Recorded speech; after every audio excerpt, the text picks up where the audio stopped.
Imagine driving home from a simple basketball game with your friends. You're all healthy, capable young men. The roads are familiar, but instead of going home, you drive 70 miles in the wrong direction, up a treacherous, snow-covered mountain road, and abandon your perfectly working car in the middle of nowhere. You leave the car, you walk into the freezing wilderness, and 4 of you are never seen alive again. Tonight, we're looking at one of the most baffling disappearances in American history, a case that defies logic, terrifies investigators, and leaves a single, chilling question behind. What made them run? February 24th, 1978, Yuba City, California. 5 friends leave a local basketball game at California State University.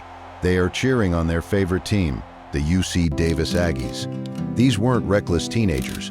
They were men, ranging from 24 to 32 years old. 4 of them, Gary Mathias, Jack Hewitt, Ted Weiher, and Bill Sterling, had mild intellectual disabilities or psychiatric conditions. The 5th, Jack Madruga, was the driver. He was a homebody, an Army veteran who loved his routine. The drive home should have taken them 50 minutes. South on Highway 99, straight to Marysville, and home. It was a route they had taken dozens of times, but they never arrived. When the men didn't come home that night, their parents weren't immediately panicked. They assumed the boys had just stayed over at one of their houses.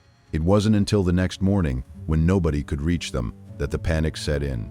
4 days later, a Plumas National Forest ranger is plowing snow on a remote mountain road. This road is nearly 70 miles in the opposite direction from where the men lived. There, stuck in the snow, is Jack Madruga's turquoise 1969 Mercury Montego. The car is unlocked. The keys are missing. Inside, there are no signs of a struggle. But what makes this discovery completely terrifying is the condition of the car. It wasn't broken down. Later tests would prove the engine ran perfectly. It had a quarter tank of gas. Even more bizarre, the car was stuck, but barely. It was resting in soft snow. 4 healthy men could have pushed it out in minutes. Instead, they locked the doors, took the keys, and walked away from their only lifeline.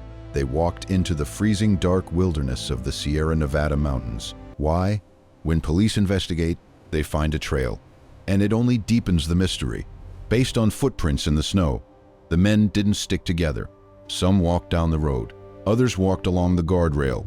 They eventually converged at a trailer camp used by backpackers. The walk from the car to this trailer was 8 miles, in the freezing cold, in light jackets and sneakers. When investigators reach the trailer, they find a horrifying scene. The door has been broken in. Inside, they find the body of Ted Weiher. He is lying on a bed. He has been dead for weeks. But the details inside that trailer will haunt you. There was a propane tank with enough fuel to heat the trailer for months, but it was never turned on. Ted had frozen to death. There was a stockpile of food, enough to keep all 5 men alive for a year. But Ted had only eaten a few packets of dehydrated food. His shoes were missing. He had walked 8 miles in the snow, and his feet were severely frostbitten. He had slowly starved and frozen to death, surrounded by heat and food he never used. Over the next few months, the forest gives up its secrets, piece by piece. 3 miles from the trailer, searchers find the skeletal remains of Bill Sterling and Jack Madruga. They are lying side by side. 11 miles away from the trailer, they find the remains of Jack Hewitt. His father, who had joined the search, actually found his son's backbone in the snow. That leaves 1 man unaccounted for, Gary Mathias. Gary had a history of mental health struggles, but he was on medication and doing well. The police found his sneakers in the trailer. They believed he had taken Ted's shoes, which were larger, perhaps to help him walk through the deep snow. But Gary Mathias has never been found. To this day, his remains, his clothing, and his whereabouts are a total mystery. So, what happened to the Yuba County Five? The police had a few theories. The most logical was that they simply got lost. Maybe they took a wrong turn, the car got stuck, and in a panic, they walked into the woods. But that doesn't explain why they walked up a mountain, away from civilization. Another theory is fear. When the car got stuck, a truck may have pulled over. Perhaps the men, some of whom were wary of strangers, got spooked and ran into the woods, thinking they were in danger. But the darkest theories suggest something else entirely.